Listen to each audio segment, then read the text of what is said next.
Hey there mga my love Aquarius! Thank you so much for always staying here with me in this channel. Babe, so before we start, let me just greet everybody. Happy Mother's Day sa mama ko, no? At sa mga tito-tita ko, sa lola ko, no? Sa mga pinsan kong mothers na, no? Sa mga friends ko, lahat ng mga nasa buhay ko, no? Happy Mother's Day sa inyong lahat. Ganun din sa inyo mga babes, sa inyo mga momshies out there na mga viewers. At sa lahat ng mga momshies ninyo, no? Happy Mother's Day. Okay, let us make our mother feel special, no? Hindi lang today, kundi everyday, no? So, yung iba kasi hindi kayang sabihin sa kanilang mom yung diretso yung salitang I love you. Pero, you can express it in different ways. Like, di ba? Mom, you look pretty today, ano, dun sa the way na manamit sila, no? Pwede nyo silang bigyan ng compliment, no? Like, magbigay kayo ng something that will definitely brighten their day, okay na yun. Diba? So, yun nga no, Aquarius, na before we start your reading, let me just tell you guys that we have here the months of May, June, July. So, yung tatlong buwan na yan, no, ay importanteng buwan ngayong 2024. Bakit? Kasi yan ang tatlong buwan kung saan pwede mo ritong mas i-push yung mga goals at yung mga dreams mo in life because there's high chance that you can probably get it mas mabilis, 'di ba? Ngayong May, June, July, no? So, yung tatlong buwan na yan no, is importanteng mga months na pwede mong i-grab yung opportunity na mas i-push or i-pursue yung mga plano mo na may kinalaman sa mga dreams and goals mo in life, Aquarius. So, bago tayo magsimula, no, wala tayong gender, babae, lalaki, LGBT, cross-watchers, you can play froze if you want. Of course, you can do that. And at the end of the day, palagi kayong may free will, you're free to use that. Okay? So let's go ahead and check these messages here for you guys. Hi and hello pala sa mga new subscribers. Ako po si Yan Tuloy, welcome. At sa mga pabalik-balik kong viewers, maraming salamat sa walang sawa.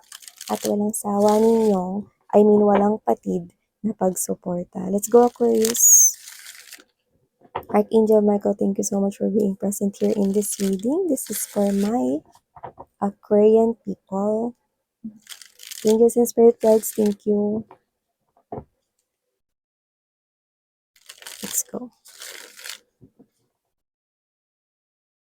Yung iba in love, pwede may ka-in relationship na kayo, okay naman ang inyong samahan, may pagmamahala naman dito. Pwedeng meron dito LDR, magkalayo kayo, pero tuloy-tuloy naman ang komunikasyon. Paminsan-minsan, nakikita rin kayo rito. Iba naman, doesn't have to be na malayo siya sa'yo rito, no? Basta, kung nasa isang relationship ka, okay na okay kayo. Maaring hindi araw-araw yung as in kinikilig ka talaga, 'di ba? Pero alam mo na, mahal niyo yung isa't isa. Taray, may ganun tayong nakuha. Okay, latag na natin to. Three of Swords energy, Queen of Cups, High Priestess right here, Tower, Wheel of Fortune. Wow, Tower with the Wheel of Fortune. I love that, no? In the Sun. Wow, I love that. King of Wands, King of Pentacles right here, Eight of Swords, Chariot, Six of Swords, Two of Cups. Yan. Naku, ang bongga naman nito. May sumili pa yung Ten of Coins, no? Unahin na natin yung napaka-intrigang yun. Meron dito ako nakikitang energy na hindi kayo yun. Meron ditong energy na sinasabi sa akin na iiwanan niya kung sino man yung kakonect niya rito para pumunta o lumapit sa'yo. Kung sino man yan mga babes, no, pwedeng may connection na rin kayo niyan before, no? At kung sino naman yan, posible naman mga babes, no, na hindi pa kayo nagkakaroon ng history. So, medyo may mga energy na nakakonect mo na to, so baka ex mo yan, na pwedeng babalik sa'yo at iiwanan yung third party or meron man siya ritong kakonek. At pwede naman na isa itong bagong tao na hindi ba naging kayo, pero may kakonek siya ngayon at mukhang nare-realize niyang mas mahal kanya. Oh! Intriguing. Nakaka-intriga naman yun. Pero yun yung nakikita ko sa energy niya. Medyo mabagal nga lang yung ginagawa niya rito solusyon. Pero nakikita ko na once na maputol niya na yung connection niya, kung sino man ang kakonek niya, magiging mabilis na yung mga susunod na mga gagawin niya ritong mga movements or bold movements patungkol sa connection ninyo. Pero yun nga, lumalabas kasi rito na meron at meron talagang masasaktan with the presence of Three of Swords right here in the Tower kasi biglaan yung gagawin niya. Parang all of a sudden, bigla siya makikipaghiwalay dun sa third party or kung sino man yung kakonek niya ngayon, whether ex mo man siya or bagong tao rito, may masasaktan talaga and that is the other person. Okay. Pero for some reason, wala kang kamalay-malay na may ganito na palang klase ng energy na nangyayari rito. Meron na palang nagbabalak na iwanan yung ibang tao para lamang bumalik or sumama sa iyo. So, nakikita ko rito na hindi naman talaga yun yung gusto mo rito, no, kung ganito man ang mangyari. Well, eto na nga yung nangyayari. Kasi this is true to life here. Okay? This is someone here who is really preparing, is strategizing how to escape in his or her previous relationship or itong recent relationship niya just to go back to you. I mean, either go back to you or to really pursue this connection here with you. Biglaan kasi to, no? Parang hindi nakapaghanda yung third party, wala man lang kahit na anong clue, no? Siguro, hindi pinakita nitong person na to na gustong lumapit sa inyo, no, ah, na kayo na pala yung gusto niya rito na maging ka-in a relationship or gusto niya kayo rito balikan kung ex niyo to, no? Wala siyang binigay na clue sa third party na may gano'n, 'di ba? Kaya magugulat itong other person rito, no, sa kanya ritong mga malalaman sa mga susunod na araw. For a lot of them, nakikita ko na hindi pa 'to nangyayari pero ito na yung laman ng payo, na susundin nila. Kasi ba't ko sinabing payo, nakita ko na parang mga nagtanong sila rito sa mga friends nila dito, eh. At posibleng parang sinabi rito na ba't ka magse-stay sa relationship kung hindi naman na love yung nararamdaman mo? Ba't ka magse-stay kung hindi ka naman happy? So, parang dahil dun nabuhayan sila ng dugo dito. Nakikita ko silang babalik sa'yo kung ex mo siya. At kung hindi naman, nakikita ko 'to na ipupursu ka nito. Yan. Pero alam mo, with the Queen of Cups energy right here and the High Priestess, malakas kasi yung gut feeling mo, malakas kasi yung intuition mo. On point ka eh, pagdating sa mga intuition mo. Pero kung ganun man, nakikita ko rito na alam mo rin kung ano yung gagawin mo sa situation na to, no? Kasi ikaw to na pag nagmahal ka, talagang yun na lang rin talaga hanggang sa dulo na, 'di ba? So, nakikita ko rito na parang ikaw 'to na kung gugustuhin mo man na makipagrelasyon, dun na sa alam mong malaya mong mamahalin at wala ka ritong masasagasahang ibang tao. At siyempre, dahil nga lumalabas ka bilang Queen of Cups energy, 'no, ikaw ito na kaya mong ma-attract rito yung person na talagang karapat-dapat for you, 'yan. So, meron akong nakikita rito 'no, na new love na paparating sa'yo rito na posible mong makilala, 2 months from now. Yun na yung pinakamaaga kong nakukuha rito. Posible mo siyang makilala rito 'no, and lumalabas rin siya, same as your energy. So, posibleng yun na yung makasama mo rito 'no, sa'yo ritong pagtanda at pagbuo ng sarili mong pamilya, Aquarius, 'yan 'no. So, nakikita ko na parang sinasabi mo rin sa'kin dun na kung sino man yung magpu-pursue sa'yo rito 'no, is maaaring i-reject mo 'yan dahil ikaw 'to 'no, you are the queen of love. At saka ibibigay mo lang yung love mo dun sa taong mamahalin mo. So, maaaring wala kang pagmamahal or wala kang gusto rito sa mga tao na 'to na pinu-push ka rito, na ipinu-pursue ka, 'yan. You will only give your love with someone na mararamdaman mo yung love talaga, 'di ba? So, yun nga yun, 'no. So, maliban diyan, ito na yung beautiful message, 'no. I love this because this is the Tower, the Wheel of Fortune, and the Sun. You feel like na parang chaotic or parang medyo ang gulo, ang siyongit ng sitwasyon mo ngayon, but the Wheel of Fortune is right at the middle of this reading, followed by the Sun. Kumapit ka lang kasi magbabago yung chaotic moment na yan na nararanasan mo ngayon, no? It's like a turbulence of emotions and at the same time, you feel na parang merong mga challenge rito na parang nahihirapan kang malampasan sa ngayon. But the Wheel of Fortune promises changes right here that will definitely help you come out. Number 19 could be significant to you, but let me just tell you, 1 plus 9 is 10, and 10 is the powerful number of ending. So, mag-e-end rin lahat ng mga hardships mo rito at mapupunta ka sa energy. You will step into this energy of the Sun card energy. So, I do pick up right here that if money is your problem right now, I do see you coming out from that and you will celebrate together with your family. Maybe nahihirapan ka maghanap ng trabaho. I'm seeing right here that you will definitely got a job right here and you will celebrate together with your family after acing that job or career. I do see that if this is something here that's related to your business, whatever that is, related to your finances, not really going well this time, I'm seeing it changing. Alam mo, hindi nga lang yung financial mo yung nagbabago eh, no? Para gumitna pa tong Wheel of Fortune, mga pagbabago to, sweethearts, diba? Pansinin mo yan, no, yung roleta, may bahay, okay?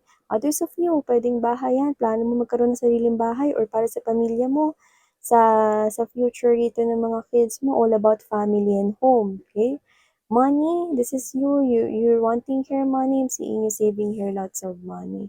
You're wanting here to recover mental health, physical health, improve here something, okay? Mapanatiling healthy ang iyong family or loved ones, you can be able to do that. I'm seeing it changing for you. A star is the symbol of other wishes na posible pang dumating sa'yo. Sun is the symbol of happiness right here. Yan no, marrying one day. I'm seeing you na kung single ka man ngayon, definitely sa mga pagbabago na darating sa buhay mo is you will get married here, no? And others of you na pinapangarap ninyo, napakasalan kayo ng person ninyo, it will all happen. This is part of the changes right here. Kung ano man yung nararanasan mo ngayon, soon it will come to end. Just trust here the divine. These are all major arcanas. The universe is working here in your favor. You just need to trust that there is higher power working in your life. And it's true. It's real. Diba? In that book, that means knowledge, inner knowing that you need to trust that everything right here magkakaroon ng pagbabago. And you will surely love whatever changes is that heart is that symbol of being contented and satisfied. Happiness, there are lots of sunflowers. Sunflowers are symbols of extreme happiness. Like genuine na masaya ka talaga, no? That I'm seeing you here na you will get emotionally like almost teary-eyed kayo mga babes, no? Because I'm seeing that something here is coming towards you that you will definitely feel na parang nag-iiba yung buhay mo at yung buhay mo ay gumaganda at paganda ng paganda. Start in having that positive mindset. I know, with the tower here, nahihirapan ka. Pwedeng hindi mo sinasabi sa iba, wala ka ibang pinagsasabihan, pero yung nahihirapan ka na yan is magbabago yan. Eh? Dahil yan ang pangako ng Wheel of Fortune energy. But you need to help yourself as well. You need to stand still. Okay? Do not quit. Pwede ka magpahinga. Take a rest, but do not quit. Regain your energy back to you. Diba? Pagising mo sa umaga, no, kausapin mo yung sarili mo, ang ganda nito. Ang gwapo nito, you know. You need to lift or uplift your spirit in order for you to have that positive mindset that everything that is happening right now is just temporary. It will change pretty soon. Magbabago ang sitwasyon ko. Alam ko magbabago ang sitwasyon ko. And that will happen. That is what gonna happen for you, Aquarius. Stand still, sweetheart. Stand still. Okay? Show the universe that you trust them. Okay? Show the universe that you trust them. King of Pentacles energy, King of Wands right here. See? We have here the Eight of Swords energy. Iba sa inyo, naiinip kayo dito because you think wala kayo dito nagagawa na parang gusto ninyong gawin in order to pursue here something that you really like or you really want. Pwede may kinalaman sa pera or may kinalaman sa career, but you're coming out from that because from Eight of Swords energy, I'm seeing you right here handling multiple things para ma-pursue yung money goals, yung iyo ritong parang mga gustong i-push when it comes to your finances or coin pentacles related things. Nakikita ko dito na unti-unting umaayos at umaalawan ang situation mo, especially when it comes to your financial, no? You will eat your own cake here, sweetheart, no? And you will have this type of trono na uupuan mo kung saan mas makakapag-ipon ka. Tandaan mo lang na ang Pentacles energy ay medyo mabagal kasi yan po ay ang energy that is lowest, no, sa tarot. Kaya naman, kung ano man ito medyo mabagal pero nakikita ko na pagka naabot mo na 'to 'no, masarap sa feeling kasi unti-unti alam mo yung, parang nag-ipon ka 'no ng piso tapos wala na hindi mo namalayan 'no, na yung piso mo umabot na pala sa milyon 'no or nandodo'n ka na sa thousands 'no. Tapos lumalago na ito 'no, gumaganda rito 'no at darating yung punto na mabibili mo yung dream house mo, yun sa likuran 'no. Kakainin mo yung own cake mo, ibig sabihin 'no, you will feel that type of life na ito na talaga yung gusto ko. And this bull right here 'no, you need to be diligent, hardworking here 'no, para para mas mapalawak pa yung pinansyal mo 'no. So, importante rin na tandaan mo na 'pag dumating na 'tong tagumpay na 'to 'no, sinasabi ni universe dito na itapak manatiling nakatapak ang mga paa mo sa lupa, Aquarius. Yun ang pinaka-sinasabi rin dito, 'yan 'no. So, ayun 'no, nakita ko 'tong ubas, pansinin mo yung ubas. Ayun 'no, sa puno. Alam mo ba na ang ubas ay napakahirap niyan mga babes 'no, na alagaan 'no, kasi napaka-ano 'yan 'no, hindi naman sa maselan 'yan, basta isang ubas na napakahirap na parang palaguin, kailangan ng matinding pag-aalaga 'no. Um, Kaya kung ano man itong maaani mo 'no, na ubas, nakikita ko rito na ito yung klase ng energy na pinaghirapan mo kaya sulit na sulit yung tagumpay 'pag nakuha mo na 'yan, 'di ba? At malakas yung energy rito na tungkol ito sa iyong pinansyal. Nakikita ko na mag-iiba na yung mundo mo rito na kaya kung feeling mo walang nangyayari, wala ka ritong ginagawa, ay naku, baka magulat ka palagi ka ng may ginagawa. Ayan 'no, this is all about hardworking, but at the same time, you need to take care of yourself, eat the right food right here at maganda yung iyong emotional, physical, mental, lalo na yung mental 'no, panatilihin mo yung positibo, okay? And everything will be in line. Trust the universe, don't forget these three beautiful combinations of Tower, Wheel of Fortune, and number 19. Pansinin mo 'to, mirror 'to, eh. Yung number 19 at number 16, mirror yan. Di ba 'pag binaliktad mo yung 16, 19 yan? So, ibig sabihin nun 'no, yung parallel, okay, universe 'no, magre-reflect dito yung mundo na gusto mo na i-create sa sarili mo 'no, yun yung makukuha mo. So, you need, okay, na kailangan na maging upside down yung mundo at hatakin 'to sa iyong realidad. Gumawa ka rito ng paraan 'no, isulit mo rito mga babes 'no, ang iyong, mga opportunities 'no, lalo ngayong May, June, July kasi napakaganda nito na opportunities para mas i-push mo yung mga gusto mong i-push sa iyong life. So, maraming salamat sa oras at panahon mo, Aquarius. Sarang Heya, love in light. Fighting! Annyeong!